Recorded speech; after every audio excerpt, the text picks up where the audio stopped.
understand and they don't have an experience of. And I apologize to all of you from my heart and soul for all that you've gone through and your families have gone through. And my hope is this conversation can spread other conversations to action, and it's just not a conversation. Now, hopefully people will be moved. And like I said, we got about 50 million people out there who will be watching this, and that's a momentum, just another step. We have to keep stacking every step. So thank you, Doc. Bishop T.D. Jakes, you're a force of nature, brother. I love you dearly. I love what your life is about. Many people probably don't know that you've not only, coached and counseled so many people through funerals and through this kind of pain, but also that you've also experienced it in your own family. If I remember correctly, it was your grandfather that was murdered, and while your grandmother was pregnant, if I remember right. That's right. That's right. That's exactly right. Give us your perspective on where we are, how we got here, and where we got to go. What has to be done? It's funny you should mention my grandfather. I was sitting here thinking about him. My grandfather is June 9th. He passed, and you were born on June 9th. Is that right? Yes. Yeah. They murdered him on June 9th, and I was born several years later on the day that he was murdered. And that's not unique. I mean, almost every Black person in America has a story like that. Runaways that we never found again. Part of our family fleeing in the middle of the night. Not sure where our cousins are, don't know what our last name really is. Our last names are a derivative of whoever owned us. And we're living in a contemporary society where they say all of that is long ago, we should forget it. Well, I don't even have a name because Jakes is German and clearly I'm not German. So every time I call my own name, I'm reminded of the fact that that slavery and has forever marked me. So you deal with 401 years of what I characterize as molestation. And I call it molestation because molestation is when someone in power takes advantage of someone without power.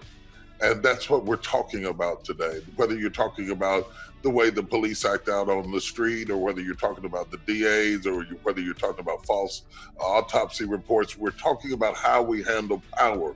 I'd like to divide racism from injustice because they're often used interchangeably, but they're really not the same thing. Racism is a condition of the heart. It deals with how you feel about me. Injustice is an action, it's how you act toward me. Now, there are no legislations that can legislate how you feel about another person. If it were, we could legislate marriages back together. We could legislate all types of healing all over the world. There's not going to be any legislation made that eradicates all types of biases and racism. What that is going to take is the love of God in our hearts and the experience of interacting with people on a personal basis to subvert the way that we have been programmed to think about people based on superficial realities. That's the thing about racism. Though that's important and that really needs to be done, and we really need to work on that. What brings us all around this table and what makes us all have so much fraternity around this table is injustice. And we have it on every level. It was unjust that Sabrina Fulton would have her child snatched out of the world. It was unjust that Martin Luther King III grew up without Martin Luther King Jr. It was unjust. Over and over, we could go George Fraser, on and on and on. All of these are examples of injustices. When we talk about white privilege, a lot of white people get offended, but let's go back and understand that the Constitution describes us as being 3/5 human. So we have always had to fight for humanity. We're still trying to make up that last 2/5. And that inequity of how we are seen and how we often see ourselves, not just how you see us, but how we often see ourselves, has left a deep scar on us like a child that's been molested. And similarly to that molestation, one of the things that gives me great gratification about what I see on the streets now with blacks and whites and browns marching together is that up until this point, we have not been believed. And anybody who works with molested people understands that worse than the molestation itself, or equally as bad, is the difficulty often the victims have in being believed by the other parent or by the school or by anybody. For the last 200 or some years, every time we would try to tell you what was going on, we were not believed. We were given names like race baiters. We were given names like haters, and you don't love your country because you bowed a knee, and I'm so insulted that you could bend your knee. And then this police officer bends his knee, and I put up a picture of him bending his knee and Colin Kaepernick bending his knee, and I want to know which one is worse. If you can be that enraged about somebody who did a peaceful demonstration, just trying to tell you, hey, we're over here being molested on the street. It's not that. And let's be clear, Tony, we are not saying that all of our people are right or good, don't make mistakes, and don't need to be arrested. That's not true at all. We all know that's not true. What we are saying is we are people too, and we should not be tried and executed on the sidewalk.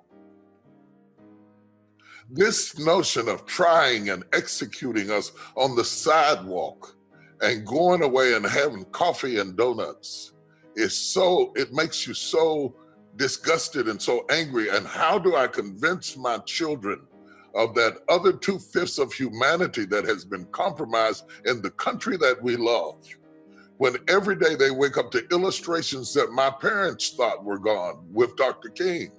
And here we are again, singing the same songs, even in the same key that Dr. King sung them in when I was a little boy, watching on a screen that looked like a bifocal lens.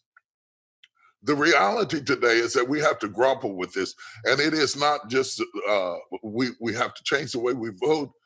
We have to change. We need the support of CEOs to stop funding candidates who do not have a serious Black agenda to bring up equality and righteousness and justice. Do not fund them just because you get a tax advantage. We need CEOs who will create job opportunities for returning citizens, because our criminal justice system is rigged.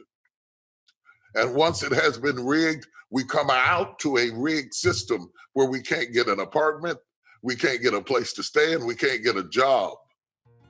And we have no training, and we've been locked up for years and sometimes executed by the criminal justice system, not just on the street, but in the electric chair, in the gas chamber, lethal injection, and oops, I got it wrong doesn't get us back.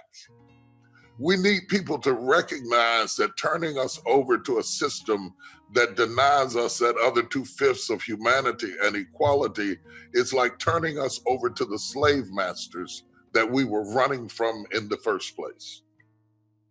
This is real for me. I grew up going to colored bathrooms and drinking from colored water fountains and watching my father go to the back door of restaurants to get something to eat.